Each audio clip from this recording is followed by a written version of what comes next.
down. Let your hair down. We's about to get down. So I look a little crazy right now, but today I'm going to our first Stompeders practice, which is in Portland, which is like an hour and a half away. My husband's sleeping, so I have to do my skincare a little quiet, but yeah, I'm so excited. It's our first practice with the whole team for the season. So that is from noon to 3 o'clock, and then I'll just come back home afterwards. So I'll see you after I get my makeup done and I'm in the car.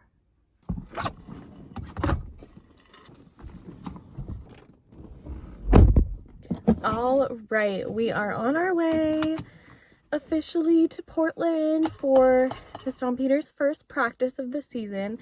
I'm so excited. I don't really know what to expect. She gave us one dance that we needed to review prior, but I think we will learn all the other dances. Like, we'll just dance the other dances that we're supposed to know and maybe practice those. But swing is also included in this practice, I think. I don't know. So they might be doing something different.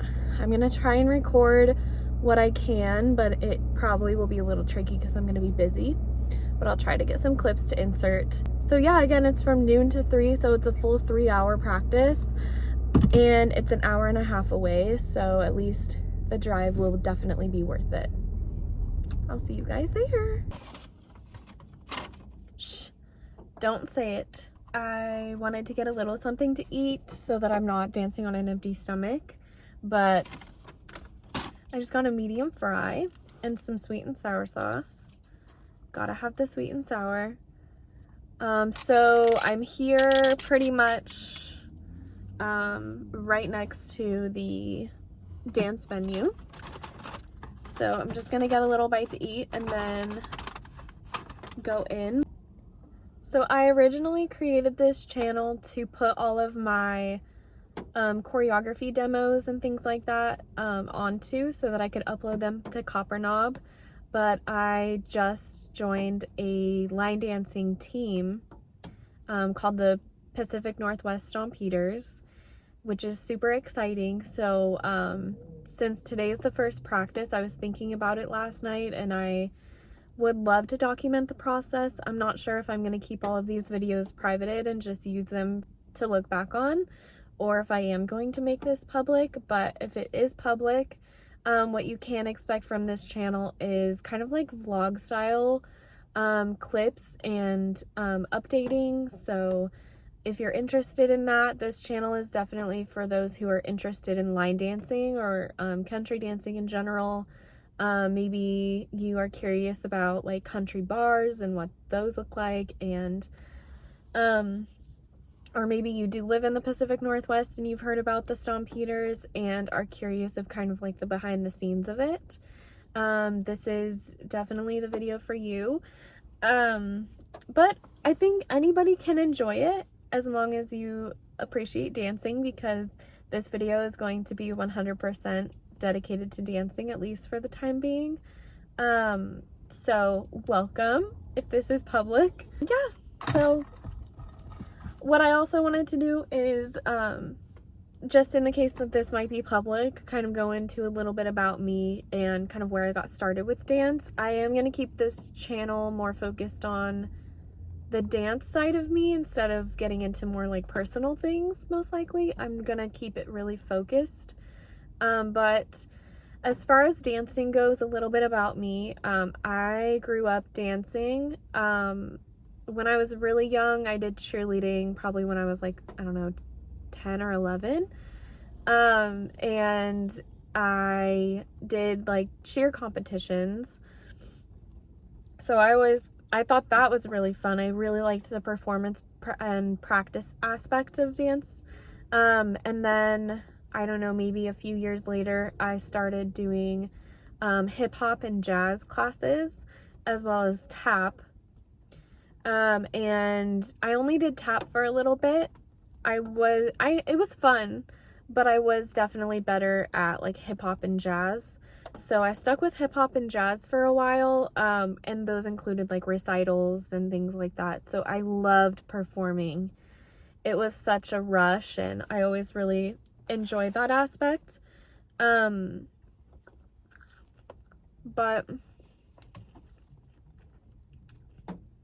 I stopped dancing, I think, my junior year of high school. And then I done like random Zumba, like once every 3 years I would do something like Zumba related. I don't know. I just kind of stepped away from dance, and then when I moved to Portland in 2012, I happened upon country bars and was instantly hooked. Like, my first night at a country bar, I met someone who did swing dancing, so he asked me to dance, and that really like brought me out of my comfort zone and got me onto the floor. So yeah, I swing danced my first time at a country bar at Duke's in Portland. If you know, you know. That's the best country bar ever. I miss it so much. It's closed. And then I learned a couple of line dances and a choreographed partner dance called the horseshoe. Also, if you know, you know.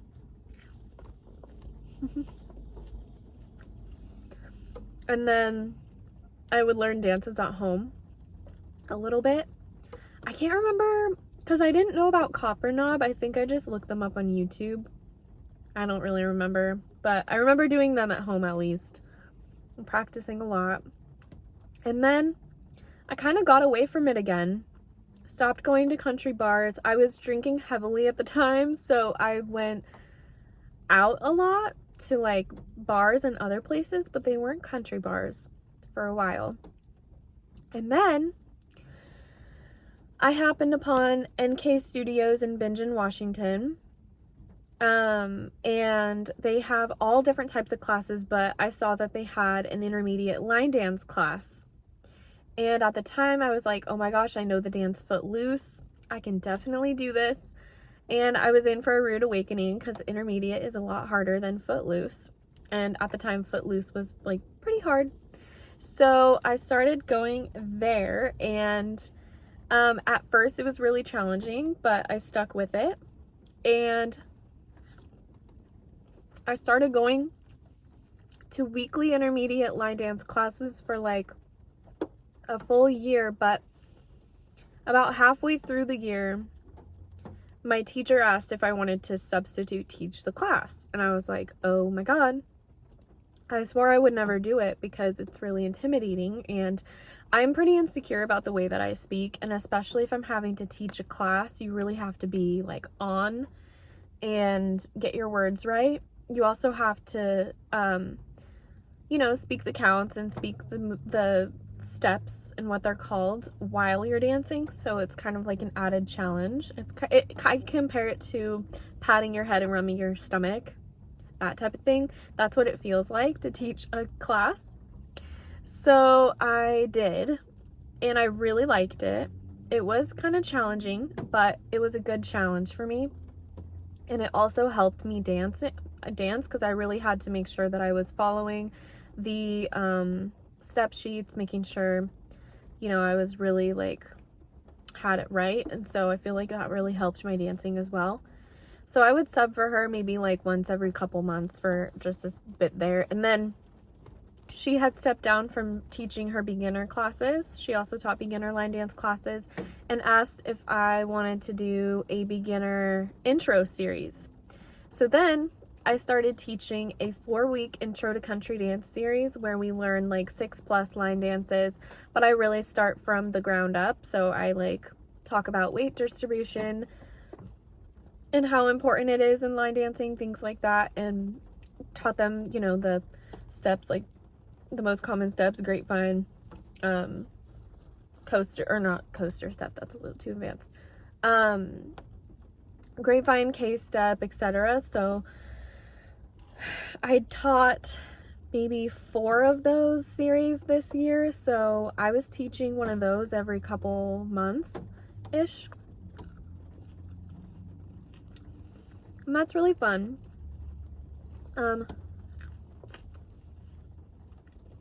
I also teach first Fridays once a month at a different studio called Studio Fit in the Dalles. And then I teach in my hometown. I'm trying to bring line dancing back to my hometown, or up to my hometown. So I teach not once a month. Like once every few months, I do kind of like a pop-up line dance lesson there called Boots at the Beach. And it's just like an hour-long beginner lesson. So I do have some teaching things going on. However, since I am starting on the dance team, I'm cutting back just a little bit. So I'm just kind of going to focus on the dance team stuff because it's going to get really busy at the beginning of the year. And then I'll probably I will for sure keep the once a month first Friday at the other studio, and keep my Boots at the Beach that I do every 2 or 3 months. So yeah, it's about to get busy. That's why I really want to record things so that I can look back and see what all happened, because I'm sure at the end of next year it's going to have gone by so fast and be a blur. So I really want these videos for myself. Plus, who knows what the future holds. I don't know how long I will be a Stompeder, if this will be my only year or not, depending on life, and also you have to audition. So we'll see what the future holds, but I'm super excited to document it. And it's still a little early, but we will be going into practice in just a second. I did bring my tripod. I don't know if I can actually film anything, so this might end here, but if I am able to film, I'll insert some clips. If not, thank you for watching my video, and stay tuned for the next one. Why does it matter? And it's like, it doesn't if you throw that variation in when you're dancing, but